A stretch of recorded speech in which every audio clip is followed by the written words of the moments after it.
Sinubukan ni Tata na maghanap nga ng trabaho hanggang sa napuntahan nga niya ang restaurant nga nitong si Ivana. Ngunit mabibigo pa rin siya dahil sa wala siyang pinag-aralan. Kaya naman mamaliitin lamang siya nito at palalayasin. Kahit na sinabi ni Tata na kaya niyang magluto at magaling siyang magluto, ngunit hindi nakinig sa kanya itong si Ivan. Ayaw niya na malagay sa alanganin ang kanyang restaurant. Napakataas umano ng standard niya pagdating sa mga empleyado. Kaya naman wala ng option itong si Tata kundi balikan ang pamilya ng mga Palma. Tangi si Francis na lang ang kanyang pag-asa. Kailangan niyang ayusin ang naturang cheque na binigay sa kanya nang sa ganun ay ma-process nga ito at makuha ang pera. Ngunit hinarang nga siya nitong si Venice at nagkagulo nga silang dalawa hanggang sa maaksidente nga itong si Venice at mahulog ito sa hagdan. Kaya naman gulat na gulat itong si Tata at nanginginig sa takot.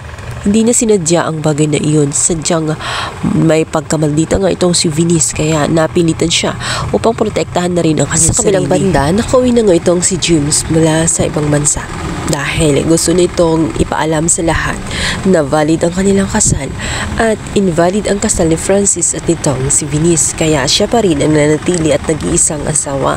Ngunit hinarang siya ng kanyang ina.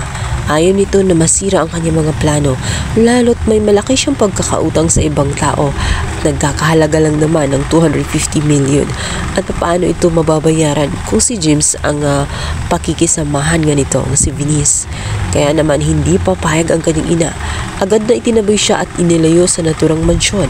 Hindi papayag ang kanyang ina na masira ang buhay nitong si Venice at sumama sa kanya. Subalit, hindi tumigil itong si James hanggat hindi makausap itong si Venice. Kung kaya't pupuntahan niya ito sa ospital dahil nga na-disgrasya itong si Venice. At dito siya magugulat sapagkat maaabutan niya doon maging itong si Tata. Kaya gulat na gulat siya. Nais niya sabihin ng lahat-lahat tungkol sa kanilang dalawa at sa status nilang dalawa. Naroon din itong si Francis kung kaya't gulat itong si Francis pagdating nitong si James. Nasaktan man itong si Francis. Kaya naman sinabihan niya itong si Tata na kailangan niyang ituloy ang kanyang pagpapanggap.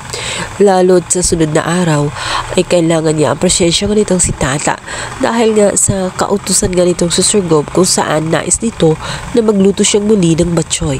At alam naman niya na hindi kayang gawin yun ni Venice kundi siya lamang. At dahil nga sa kailangan ng pera nitong si Tata ay tatanggapin niya ang alok nga nitong si Sir Francis niya. Papasukin niyang muli ang mundo ng mga Palma. Ang hindi niya alam ay nalalagay na sa alanganin ang kanyang buhay dahil sa pagkakautang ng ina nga nitong si Venice.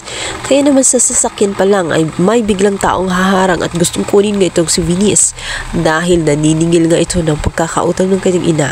Kaya naman maligaw nga ang dalawa sa naturang mapapadpad nga sila sa kakahuyan kung saan walang katao-tao. At dahil sa nanlaban nga itong si Francis, nakatakas ang dalawa. Makapunta sila sa bahay na walang katao-tao. Ngunit kailangan nga nila magpahinga dahil sa may sugat itong si Francis. Kaya naman gumawa ng paraan itong si Tata na nagabuti nito. Dito na nga unti-unting nagkapalagayan sila ng loob, si Tata at itong si Francis.